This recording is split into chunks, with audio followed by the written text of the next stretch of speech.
Hola, que el Señor les bendiga. Bienvenidos. Ya estamos en nuestro segundo capítulo. En esta ocasión ya vamos a partir de lleno con respecto al estudio del libro a los Hebreos.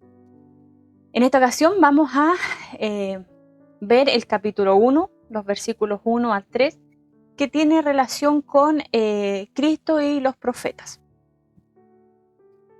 Dice el versículo 1: Dios, habiendo hablado muchas veces y de muchas maneras en otro tiempo a los padres por los profetas, en estos postreros días nos ha hablado por el Hijo, a quien constituyó heredero de todo y por quien asimismo hizo el universo, el cual, siendo el resplandor de su gloria y la imagen misma de su sustancia, y quien sustenta todas las cosas con la palabra de su poder, habiendo efectuado la purificación de nuestros pecados por medio de sí mismo, se sentó a la diestra de la majestad en las alturas. Este libro, como vimos la semana pasada, empieza sin mencionar a su autor, pero sí a Dios. Parte diciendo Dios, habiendo hablado muchas veces y de muchas maneras. Con respecto a Dios, que es como parte el autor en este caso, para el autor de esta carta no hay ninguna duda de la existencia de Dios. No intenta convencer o probar su existencia, lo da por hecho. El escritor de Hebreos sabía que Dios existía y que que Dios hablaba al hombre. Recordemos que como tema principal de esta carta es que el autor quiere mostrar la superioridad de Cristo. Pensemos que el escritor está llamando a los destinatarios de esta carta, a quienes fue escrita esta carta, quienes eran judíos que se habían convertido y que estaban en peligro de apostatar de Cristo, de la fe en Cristo. El llamado es para que consideraran como superior a Cristo sobre todas las instituciones o prácticas judías. Por lo tanto, comienza contrastando la autoridad de Cristo o a Cristo con los profetas, habiendo hablado muchas veces y de muchas maneras. Dios es un Dios que constantemente nos ha estado hablando, siempre nos está comunicando, siempre está tratando de decirnos qué es lo que quiere, qué es lo que nos quiere comunicar. Algunas veces, como por los profetas, a través de parábolas, narrativas históricas, confrontación profética, presentación dramática, salmos, proverbios y así, similares. Ejemplo del Antiguo Testamento, Dios, por ejemplo, a Moisés le habló a través de una zarza ardiente, a Elías por una voz suave y apacible, a Isaías por una visión celestial, a Oseas por su crisis familiar, a Amós por un canastillo de fruta. Así, en otro tiempo habló Dios de muchas maneras. Nunca el hombre ha permanecido ignorante a las cosas de Dios o a las cosas que Dios nos quiere compartir. Aquí también se hace referencia a la grandeza de Cristo por sobre los profetas. Ellos solo alcanzaron ápices de la revelación o del hablar de Cristo. Cristo es el definitivo hablar de Dios. En estos postreros tiempos nos habla a través de Cristo. Si bien en los tiempos antiguos habló a través de los profetas y a los profetas de diferentes maneras y de diferentes maneras también, hoy en estos posteriores tiempos nos habla a través de Jesucristo. Ahora, ¿quién es Cristo en comparación con los profetas? Aquí vamos a ver 7 descripciones gloriosas de quién es Cristo. Primero, heredero de todo. Dice, en estos posteriores tiempos nos ha hablado por Cristo, quien constituyó heredero de todo y por quien asimismo hizo el universo. heredero de todo. Esta es la idea de que Jesús es preeminente, lo cual va de acuerdo con su posición como primogénito sobre todas las cosas. Colosenses 1:15 dice, Él es la imagen del Dios invisible, el primero de toda la creación. Siempre se hereda, ya sea por testamento, por condición de hijo o por una sentencia judicial, como de autoridad si es necesario. Dios a Cristo lo ha constituido heredero de todo, no porque Dios haya muerto o porque haya renunciado a todo lo suyo. Dios ha puesto a su Hijo en esa posición por ser cabeza de una humanidad redimida. El Dios que se hizo hombre está en el trono y a todos los que hemos creído en Él nos ha dado acceso a ese lugar. Hizo el universo. Significa que Jesús hizo más que lo material. También hizo las edades. La historia misma es la creación del Hijo de Dios. El acto de Dios de crear el universo contó con la colaboración del que hoy conocemos nosotros como su Hijo Jesucristo. En Génesis, primer versículo dice, Él es la palabra o el verbo hablando cuando Dios señala en el punto número 1, lo que quería crear. Cristo es la palabra que al ser dicha provoca el comenzar a ser de todas las cosas creadas por Dios. Sin ese verbo, nada de lo que existe, existiría. Él es el resplandor de su gloria. Jesús es el resplandor de la gloria del Padre. Esto se nos hace entendible por medio de un ejemplo. Al estar frente a un espejo y el que refleja nuestra imagen, esa imagen no somos nosotros. Solo se está reproduciendo en el espejo lo que nosotros somos. El resplandor es igual, es un destello de Dios que se refleja en Cristo. No son lo mismo, como nosotros no somos lo mismo que en el espejo, sino que es solo nuestro reflejo. Así también Cristo representa verdaderamente a Dios Padre sin ser el Dios Padre, sino siendo el Dios Hijo. La imagen misma de su sustancia. Está constituido o tiene la misma sustancia del Padre. En otras palabras, es Dios al igual que Dios. La idea es de una semejanza tan exacta como si hubiera sido hecha por un sello. Jesucristo representa a Dios exactamente, la imagen misma de su sustancia. Como siente el Padre, siente el Hijo. Lo que es el Padre es el Hijo. Sustenta todo con la palabra de su poder. La idea detrás de la palabra sustenta se considera mejor como mantiene. La palabra no lleva la idea de sostener algo pasivamente, de solo sujetarlo, como el mítico Atlas sosteniendo la tierra, sino de sostener activamente, o sea que se involucra con lo que sostiene. En su ministerio terrenal, Jesús demostró constantemente el poder en su palabra. Él podía sanar, perdonar, expulsar demonios y calmar la furia de la naturaleza. Y todo esto con solo la expresión de su palabra. Aquí podemos ver que su palabra es tan poderosa que puede sostener todas las cosas. Y Él es antes de todas las cosas y en Él todas las cosas subsisten. Colosenses 1:17. En Él todas las cosas subsisten. El tiempo verbal que emplea el escritor es significativo de la obra constante de Cristo en relación con el mundo. Él sustenta todas las cosas. No en pasado, no sostuvo o sostendrá, sino que sustenta todas las cosas. Mantiene. Es un hecho, es un verbo constante el de sostener.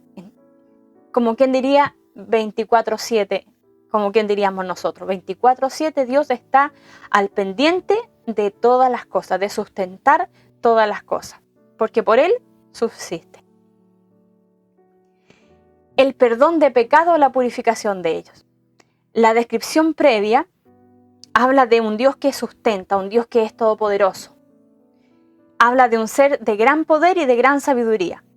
Ahora sabemos que también es un ser de gran amor quien purgó la culpa y la vergüenza de nuestros pecados.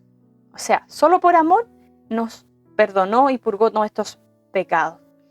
E hizo todo esto por medio de sí mismo, de Él mismo, mostrando que nadie más podía hacer eso por nosotros, ni siquiera nosotros mismos. La religión, en este caso judío, había diseñado una manera de quitar la culpa del hombre a causa del pecado. Debía ofrecer sacrificios a Dios. Con ello los pecados eran cubiertos, pero no perdonados. ¿Por qué no? Porque la sangre que era vertida era insuficiente. No cumplía los requisitos aptos para el perdón de los pecados. Solo la sangre del Cordero de Dios haría esto posible. Y es en esa sangre, la suya propia, la que trajo el perdón, no solo para nosotros, sino que por fe para todos los creyentes antes de Cristo, que al ofrecer sacrificio buscaban el perdón de sus pecados. Sentado a la diestra de la majestad en las alturas. Se sentó a la diestra de la majestad en las alturas.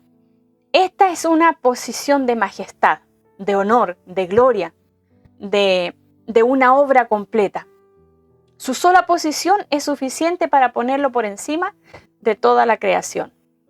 Esto apunta a quién es Cristo. Apunta al lugar que ocupa. Cristo no ocupa un segundo lugar. Tampoco es un elemento o un accesorio o algo decorativo, sino que Él es prominente, Él está sentado en un lugar de honor. La intención del autor al libro de los Hebreos es exponer la supremacía de Cristo ante todos los judíos y colocarlo en la mente y en el corazón de sus lectores. Colocarlo en el lugar que le corresponde.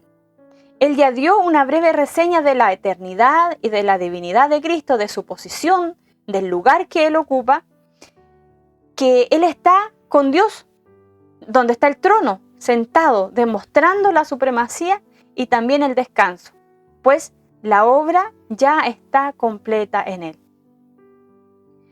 A modo de resumen, el escritor en esta ocasión nos llama a considerar a Cristo superior, en esta ocasión superior a los profetas, porque nos hizo la comparación, o sea, en el antiguo tiempo Dios ha hablado a los padres por los profetas, y en este tiempo nos habla por el Hijo. Y da y como vimos, la descripción, 7 descripciones gloriosas de Él, de lo que Él es, lo grande y lo maravilloso que es. Vemos que quizás a los profetas, como decía anteriormente, fue un ápice lo que habló a través de ellos, pero a través de Cristo nos habla claramente. Entonces, el escritor nos llama a considerar a Cristo superior a los profetas, a considerar las descripciones gloriosas que tenemos de Él, a considerar también la posición en la que Cristo está, en el trono. Por lo tanto, nada ni nadie es más o mayor que Cristo. En Él se sustentan todas las cosas.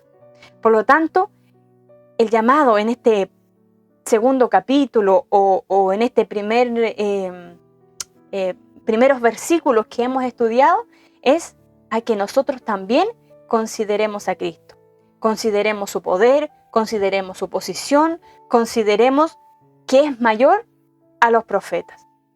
Si bien a través de los profetas Dios habló a su pueblo, a través de ellos quizás tenemos las leyes, lo que Dios consideró bueno o malo, pero a través de Cristo nos está hablando en estos postreros tiempos. Y Él es superior a todos. Así que como el escritor nos insta a considerar, insta a considerar a Cristo, a sus lectores, también ahora es el llamamiento a nosotros a que consideremos a Cristo. Así que considérelo usted también. Piense en todo lo que es Cristo. Si Él es superior a todas las cosas, si en Él subsisten todas las cosas, entonces no hay nadie superior a Él. Y si nosotros hemos creído en Él, imagínense. Que el Señor les bendiga y nos encontramos en la próxima semana con los siguientes versículos a los cuales vamos a estar profundizando. Que el Señor les bendiga.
Bendiciones en el nombre de nuestro Señor Jesucristo. El mensaje de hoy lleva por título Bendiciones en Cristo, y quiero que volvamos a reiterar el versículo bíblico que leímos la semana pasada en Colosenses capítulo 1, versículo 15 del libro del apóstol Pablo a la iglesia de Colosas. Colosenses 1:15 dice: Él es la imagen del Dios invisible, el primogénito de toda creación. En este o en el mensaje de la semana pasada vimos que Cristo ocupa un lugar único y espectacular, maravillosamente espectacular en la creación, en lo que Dios quiere para nosotros. Hoy día nuestra hermana Ada Cuña ya ha empezado con lo que es la exposición propiamente tal del libro a los Hebreos, y ella nos va a mostrar cómo Cristo es superior a todas las cosas. Cuando vemos este pasaje de la Escritura, vamos a volver a reiterar algunas cosas maravillosas de parte del Señor. La primera es Cristo, al reconciliar consigo todas las cosas, también nos ha reconciliado a nosotros con Dios. Nosotros estábamos ajenos a pactos, ajenos a promesas, ajenos a la bendición de parte de Dios, porque éramos enemigos en nuestra mente y extraños en nuestro corazón acerca de Él. Ahora bien, esta realidad se terminó cuando Cristo, al morir en la cruz del Calvario, nos reconcilió con Dios. En Romanos leímos, en Romanos aprendimos de que con Cristo tenemos paz con Dios por medio de Él. Y Él ha hecho la paz con Dios. Él por nosotros hace la paz con Dios mediante la sangre de su cruz. Cristo en la cruz del Calvario no tan solo estaba muriendo por nuestros pecados, sino que también estaba haciendo la paz con Dios mediante la sangre de su cruz. Ahora se nos revela a ese Dios como el papito nuestro, como el Dios querido, como el amigo. Cristo ahí en el libro a los Hebreos dice que Él no se avergüenza de llamarnos hermanos. El mismo texto de Hebreos nos habla, ¿no es cierto?, de que nos podemos acercar confiadamente al trono de Dios. ¿Por qué? Porque estamos en paz. Estamos en la buena con Dios. Y esto es por medio de nuestro Señor Jesucristo. Y esto es que éramos enemigos y extraños en nuestra mente. También éramos hacedores de obras de maldad. Pero Dios ha dado el perdón y ha dado la paz y nos ha dado la reconciliación por medio de nuestro Señor Jesucristo. El objetivo de Cristo, ¿cuál es? El objetivo de Cristo es presentar ante Dios a esta nueva humanidad de creyentes, a este nuevo pueblo de Dios, a esta nueva realidad de Dios en Cristo, es presentarnos sin mancha, santos e irreprensibles delante de Él. Cuando leemos esto, muchas veces, o muchos de nosotros podemos decir, nosotros no somos, pero sí lo somos. ¿Por qué? Porque la santidad no es mi santidad la que yo pueda exhibir, o no es mi nueva humanidad, no es que yo me presente, que yo no tenga ninguna mancha, ni que yo sea irreprensible, sino que el que me representa delante de Dios, Cristo Jesús, Él es el que se presenta con nosotros, nos presenta a nosotros delante de Dios. Cuando Dios está mirando eso, no nos está mirando a nosotros, sino que está mirando a Cristo, y Él es el santo, Él es el que está sin mancha, y Él es el irreprensible delante de Él, porque nosotros estamos en Cristo, como decía el apóstol Pablo. Esta obra solo es de parte de nuestro Señor Jesucristo, y a esta obra le hemos llamado gracia. Y Dios no considera nuestra buena conducta como un medio para acercarnos a Él, por medio de nuestras buenas obras, sino que nuestra presencia delante de Dios es en Cristo Jesús. Si eso no lo entiende, usted, perdóneme, no ha entendido nada, de nada. Cuando Cristo, cabeza de esta nueva humanidad, se presenta por nosotros delante de Dios, es porque la santidad de Cristo nos es atribuida a nosotros. Es por eso que lo irreprensible de Cristo nos es atribuido a nosotros. Las no manchas de Cristo nos son atribuidos a nosotros por medio de esto tan hermoso que llamamos la gracia, por medio de la fe en nuestro Señor Jesucristo. Ahora bien, ¿qué hace Jesús con esta nueva humanidad, con esta nueva realidad que Él ha logrado conquistar para Dios? El objetivo de Cristo en nosotros es que permanezcamos en esta fe que nos ha sido revelada en el Evangelio.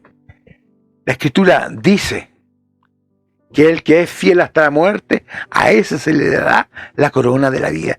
Y esa fidelidad no corresponde a algo que tenga que ver con méritos propios, sino que esa fidelidad es la de Cristo, en la que nosotros estamos imbuidos en Cristo para que Él nos represente delante de Dios. Nosotros estamos en esta verdad porque lo hemos creído, porque hemos hecho parte de nuestra vida, porque nos educamos en la realidad de la verdad de Dios para satisfacer a Dios. Él, que nos ha revelado su salvación en el Evangelio, es algo que nos lo dio a cada uno de nosotros, a usted y a mí, para que vivamos y permanezcamos en Él. Otro objetivo de nuestro Señor es que no podemos andar de allá para acá.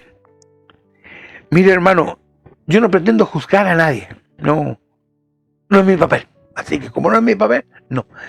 Pero debo confesar que siento cierta aprehensión por los hermanos que van de un lugar a otro, que andan aquí, que andan allá, que son esto, que son lo otro, que son aquí, que son allá, que son sí, que son no. En fin, tengo problemas con ellos. ¿Por qué? Porque veo poca sustancia de fe en lo que ellos tienen, porque son movidos muy fácilmente de donde son, porque no me gustó cómo se peinó, como no me gustó cómo se pintó, como no me gustó porque usaba o no usaba falda, porque aquí, porque allá, porque esto, porque lo... Siempre tenemos una excusa para justificar esto de estarnos moviendo de un lugar a otro. Y también este movimiento de repente como que lo llevamos a las cosas del Señor y estamos aquí, estamos allá, o estamos en esto, estamos en lo otro, nunca estamos como firmes. Y el propósito del Señor Jesús es que nosotros no nos movamos de nuestra esperanza que está en el Evangelio. Por ejemplo, Él dijo que Él vendría a buscarnos. ¿Se ha demorado? Se ha demorado. Ojalá hubiese sido antes. Muchos dirán, amén, ojalá haya sido antes. Pero Él prometió que nos iba a venir a buscar y Él cumplirá a cabalidad su promesa. Nos viene a buscar. Y no me muevo diciendo porque apareció una nueva realidad, ¿no es cierto?, doctrinal, teológica, diciéndonos de que ya Cristo vino, de que ya Cristo hizo esto, de que ya Cristo está en la tierra, de que ya Cristo, etcétera, etcétera, etcétera. ¡No! A nosotros nada debe movernos de aquello que está impregnado, enseñado y dado a cada uno de nosotros en el Evangelio. Somos buenos para movernos, porque aquí se hace esto, porque aquí se hace otro, porque aquí ella... No. Permanezca en la esperanza de la fe que nos está en el Evangelio, en Cristo Jesús nuestro Señor. Cuando usted se arraiga, cuando usted se afirma en la fe que le ha traído el Evangelio a su corazón, usted cada día empieza a ser un mejor hombre, una mejor mujer en los brazos de nuestro Señor. Cristo nos ha salvado. Él lo ha hecho por medio de su gloriosa obra y por su inigualable posición. Por su obra, porque Él murió en la cruz del Calvario por usted y por mí. Porque a la vez también resucitó. Y por haber resucitado, Él ha alcanzado una estatura o una posición o un nombre que es sobre todo nombre. Lo dice Filipenses 2, ante el cual toda rodilla se doblará y toda lengua confesará que Jesús es el Señor. Es el que la manda, es el que manda, es el que la lleva, es el número uno, es el top 10 del asunto. ¿Sabe qué? Nosotros, a través de Cristo, hemos sido bendecidos. Hemos sido bendecidos. Si yo pudiera ver las manos levantadas de todos aquellos que dan testimonio de que Cristo les ha bendecido, esta mano sería acompañada de miles de manos que dirán, sí, a pesar de mí, Cristo siempre me ha estado bendiciendo. Y en esta hora, ese Cristo que estamos descubriendo, ese Cristo nuevo, superior a todo que estamos descubriendo en nuestra enseñanza, en el libro de los Hebreos, ese Cristo está hoy, aquí y ahora para usted y también para mí. Que Dios les bendiga.